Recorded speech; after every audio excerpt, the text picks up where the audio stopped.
Hey Paul, I'd love to hear about WattleBird. I had a request this week from someone who's interested in buying land at WattleBird, so up near Nambucca, and I know that they're small acreages, and they were asking me, like I know, about growing native finger limes. Like, I know that it is a native fruit to Australia, and it is from northern New South Wales, southeast Queensland, and you can grow them on as small as a hectare, which is obviously pretty much any block WattleBird. So can you tell me, if I was to look at doing some sort of, small acreage kind of farming to generate income, where on earth would I start? Sure, no problem. So look, quite interestingly, that whole region there is well known for blueberry farmers. So you've got Coffs Harbour, who are the obviously banana farmers, Woolgoolga, Coffs Harbour, but that Nambucca area, Maxwell area, well known for blueberries because the soil's quite good.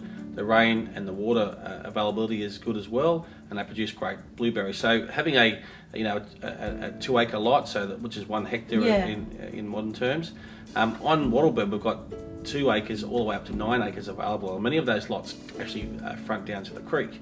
So water availability is quite good. You can get bore water, you can get rainwater, and you can get potentially creek water, obviously subject to council approval. So on a small acreage area, we've had, like yourself, spoke to people up there who want to be self-sufficient. They want their farm fresh eggs from their chickies. And a lot of those blocks slope, so that's what I do know about. So they're perfect for growing. So you can grow a little orchard. You can grow the things like finger limes. You can grow a whole range of different subtropical fruits, which is fantastic. And from that, you can have small market gardens. So there's a whole range of activities that you can do on a small acreage that can produce quite good income, especially if it's organic. And all that land there has been farmed before. It's so you'd need to get certification. Certification, right? Yeah, but you can produce produce now what they call pesticide free. So what they mean by that is that it's not currently treated by pesticide, because they can't tell what happened years ago. It's just what you do now. So the way you grow things now might be without pesticides, but you can't dictate for what the soil had 10 years ago, for instance. But could you, in your role, can you help people in that space? Yeah, for sure. Yeah, so we can. I was a bit limited, but I'm sure. Yeah, well, look, basically it's a small business proposition, so they're looking at doing a small business on their property, which is great. And there's a whole range of incentives out there. The Department of Primary Industries have a great deal of information. The local TAFEs and so forth often want to help people because their students can use the area for education. So yes, we can definitely put them in the right direction, hold their hand through the process. We won't become their producer for them, but we'll put them in the right direction. So we're not putting plants. As long as they give us, every now and then a couple of free apples, we'll be right. Should be apples.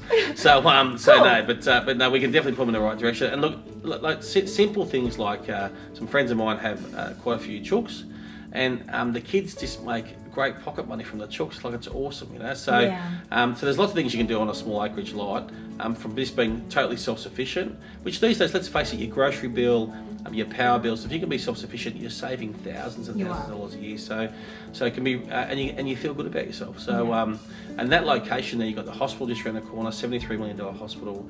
You've got the new highway upgrade. You're just half hour from Coffs Harbour, just over an hour from port. Plenty of employment opportunities in the area. It's a growing area. Price point wise, the median price point's much lower than those surrounding suburbs, which when you're looking to invest or buy property, it's great to be in the suburb next to the booming suburb. So Coffs Harbour's gone up quite a lot, especially Sawtell, which is the southern suburb of Coffs Harbour. Port Macquarie's definitely been going through a boom. That flows on to places like Nambucca, where you can have acreage lifestyle, 8 minutes to the beach, a half hour to a major city, right around the corner, like 3 to 5 minutes from a new hospital, $73 million hospital.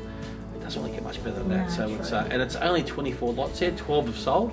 There's only 12 to go, so they're selling quite fast, which is great to see. And a lot of locals coming, drawing in from Coffs Harbour. Yeah. Well, I was about to say, if you worked in Coffs, you can actually still have your sustainable lifestyle, and continue to work if you wanted to. Yeah, Bron, you're spot on. Like, about half the inquiries from Coffs Harbour and half local.